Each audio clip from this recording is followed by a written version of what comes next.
Okay, so these road tests I do, I do come in for a little bit of criticism. Mostly people like them, but just to explain, the purpose of them is for us to sell our cars. We're a garage. I'm a car salesman.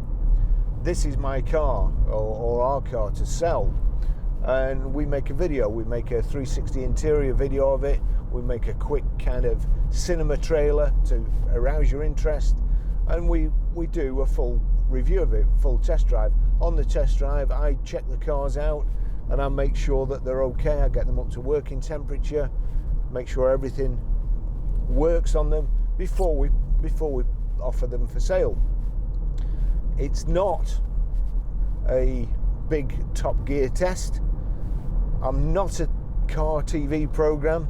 I'm just a single guy trying to sell my cars. That's all it is.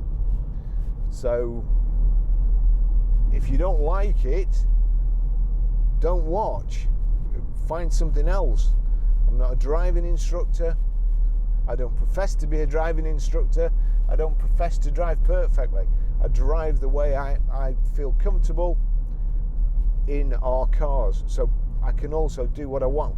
This car is ours at the moment. I can do what I want in it. Nobody can tell me what to do. So if you have any thoughts about that, keep them to yourself, please.